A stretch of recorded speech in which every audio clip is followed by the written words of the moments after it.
On June 12, 2024, I visited Erlebnispark Tripsdrill in Germany for the first time. Alongside a plethora of other awesome attractions, this park features 6 operating roller coasters, all of which are awesome. Most people would just leave it at that and acknowledge that all of the rides are awesome, but as a coaster nerd, I like to rank things. So here are the roller coasters of Erlebnispark Tripsdrill ranked from worst to best.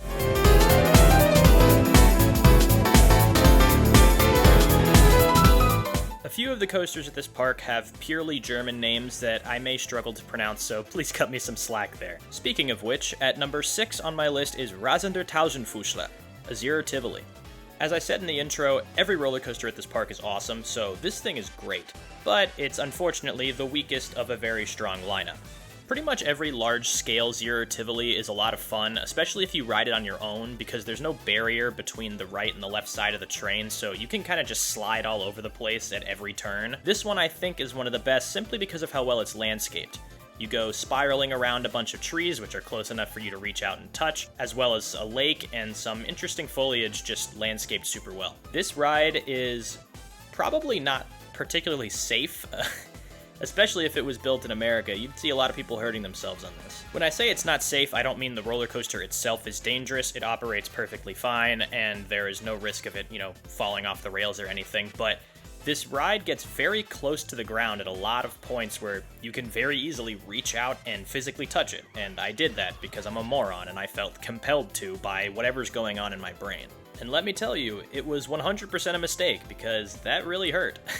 Do not do that if you have any respect for your hands and their well-being. Aside from my inability to keep my hands inside the ride at all times, this thing's great. Super fun ride, very easily re-rideable, and you actually get to re-ride it every time because the operator seems to just send it around a second time after you get through the layout for the first time. So, super fun, you get 2 rides for the price of 1, and you can break your fingers if you feel like it. I don't know why you would want to, but you can. So I guess that's an added feature? At number 5 on this list is Voldampf, a Voma family boomerang. This was the first Voma family boomerang I've managed to get on, and these things are pretty great, especially for family coasters. You get some actual airtime at a few of the small hills towards the beginning of the ride, and flying into Hals-Uber-Kopf station midway through and then going backwards through the rest of the layout is really interesting and adds a cool dynamic to the way the ride works. If you get lucky, your train will actually duel with Hals-Uber-Kopf as it flies around itself, so there's always some interesting dynamic going on with the rides around it or with the environment around it that makes the ride way more engaging than just being a roller coaster. This is yet another ride at Tripsdrill that has trees close enough to the track that you can touch them if you reach out.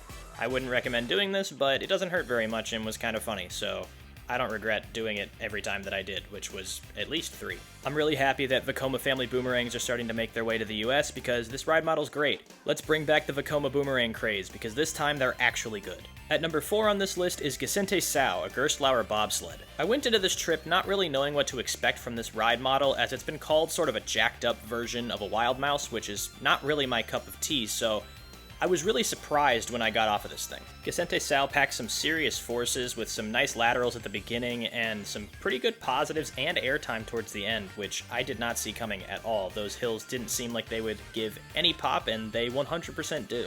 On top of all of that, the setting for this ride is insane. This castle set piece that they've built for it and Jungbrunnen, the log flume, is gorgeous, and they weave in and out of each other so well. It's incredible in terms of the way that they interact. I love it so much. The only reason this isn't higher is because it doesn't have quite the level of theming that the rides above it do. It has a great setting, but it doesn't really have any theming, I would say. So, great ride, great setting, not as much theming, still awesome, who cares? At number 3 on this list is Mammoth, a Cordes timber construction wooden roller coaster. I originally thought that this was a Gerstlauer wooden coaster, but as Swiss Coaster Enthusiast pointed out in my comment section of the last video, give him a follow, great channel.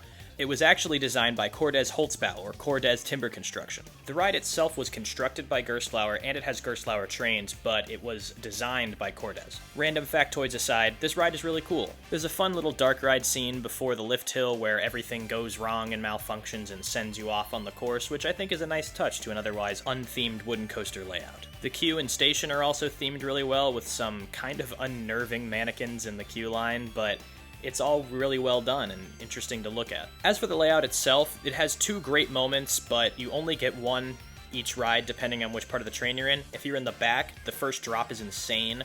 nice twisted airtime, and if you're in the front, then you get some airtime on the hill that goes over the entrance, but other than that, you're kind of just meandering around. When I say this, I am not insulting the ride, because while it is just meandering around, this thing is glossy smooth.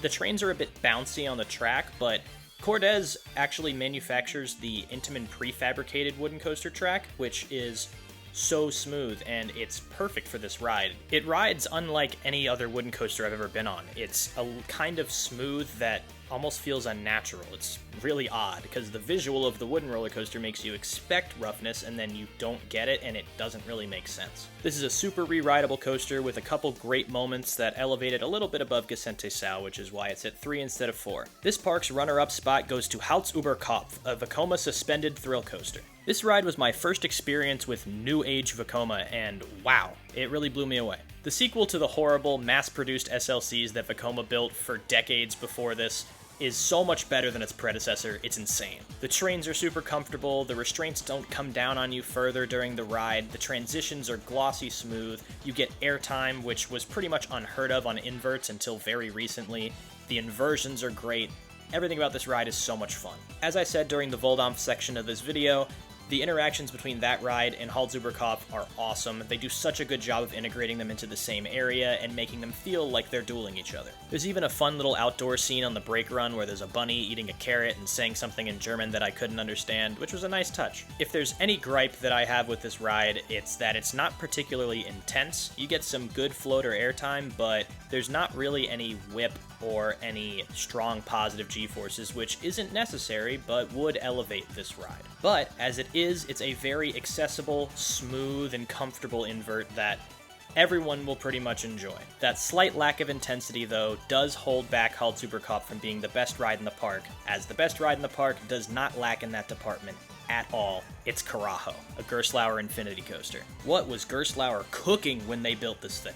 Oh my god, it's so good. I came into this ride completely blind, so I had no idea that there was a Heartline roll inside before you go out into the launch track. That took me completely off guard and was really, really cool to experience with no idea that it was coming. That launch is super punchy. I have no idea what the actual acceleration is, and I'm not going to go look it up, but it was very strong, and that top hat has some serious sustained ejector airtime that I've never felt on a top hat before. Like, you are fully out of your seat from the second that you start to crest the top of the top hat until you are halfway down it. It's wild. That massive corkscrew directly after the top hat is a great moment of hang time. You get some nice whip on those turns into the mid-course.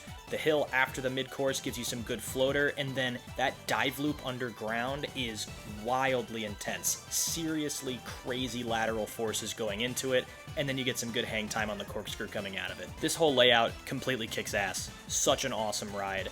So easily re-rideable too. I got at least 10 laps on it while I was there. There was also no incentive for the park to do this, but the ride is super well themed. The station looks great.